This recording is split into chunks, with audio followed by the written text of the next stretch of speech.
The collection that we've been bequeathed by Helen Cargill Thompson is so large and eclectic. There are nearly 1,000 pieces. So to pick a favourite is really difficult. I think her sense of humour, she was funny, engaging, had a really interesting past. She was always telling stories about her childhood. She had a passion for silver. She was interested in hallmarking. So she was always great conversation and a good sense of humour. It was incredibly generous of Helen to have the foresight to bequeath this collection to Glasgow School of Art's archives and collections. Go big, go bold, and put a big hallmark on it.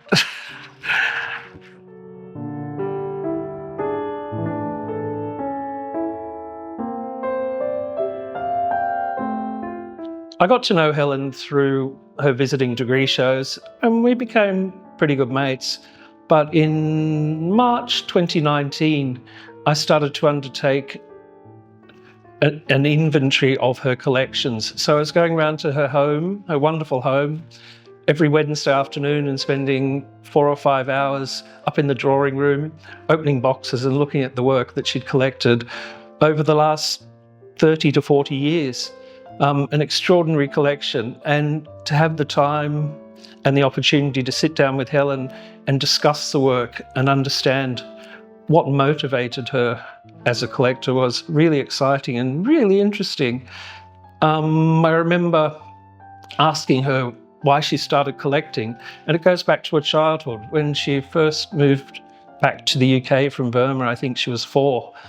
She very much remembered a massive silver tea tray sitting on the sideboard, and that was very much something that stuck with her, and the surface, the quality of the surface.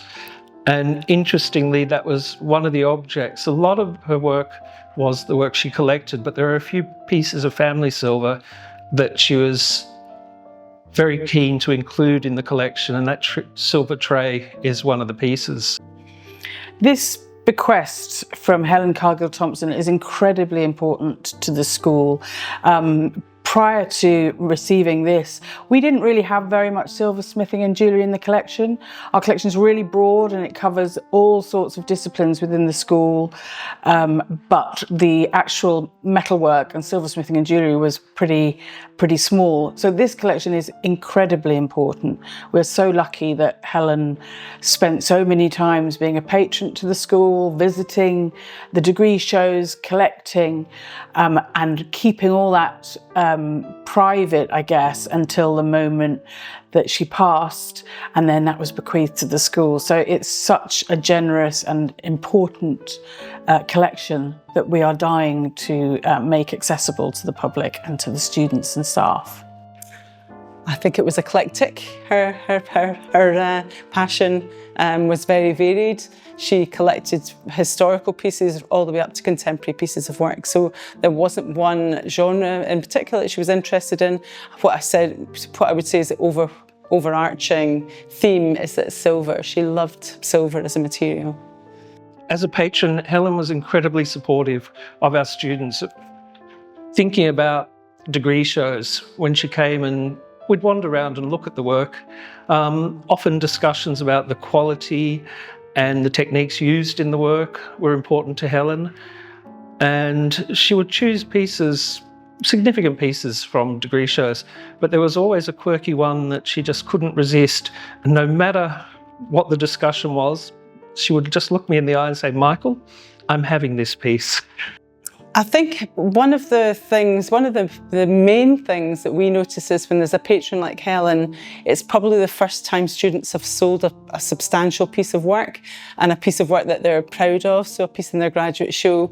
And I think that makes such a great impact on students or graduates, that they're leaving, they've made all this work, it's very personal to them, and suddenly if somebody wants to buy it, I mean, that's a great boost to your confidence.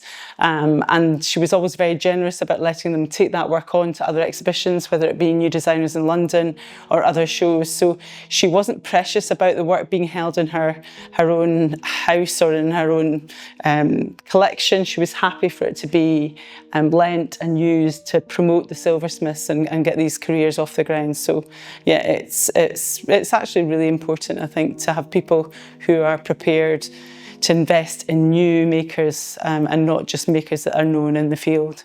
The collection that we have here at the Archives and Collections that has been bequeathed by Helen Cargill Thompson is vast and hugely varied. But I think it's the pieces that were created by students at the school during their time here that are really, really valuable for our archives and collections, because they exemplify not just the teaching style, but also the influence of the many wonderful staff who have been teaching in the department over the years. One of those pieces that's really a bit of a standout is by Jasleen Cower, who won the Turner Prize last year. She was a student at GSA and graduated in 2008. She studied silversmithing and jewellery, and her work now has progressed to a much larger scale, but you can still see a lot of the same symbolism and the same synergies in her work that she creates today.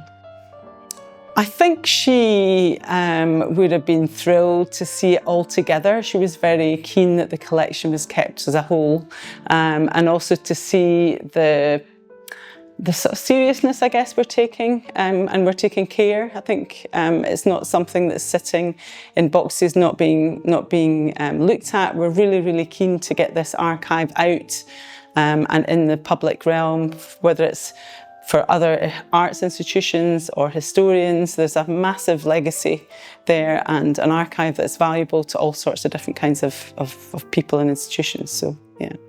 With the help of our development department and with Lyon and Turnbull, we really hope that we'll be able to raise the funds which will help us to meet the ambition we have for this collection, which is to catalogue it properly, photograph it, create a profile for it, which will in itself then inspire artists and researchers to write about it, to study it, to look at the way Helen collected, to look at individual pieces and themes that run through it. Once that's done, it gives us the most powerful resource that we can work with students. And it won't just be the students of silversmithing and jewellery. We at the Glasgow School of Art's Archives and Collections use our whole archives, collections, objects, paintings, jewellery to work with students using a method called object-based learning, which is where we present objects to students, whether that's to look at their pedagogic practice, whether it's for their English language learning skills, whether it's even in health and well-being.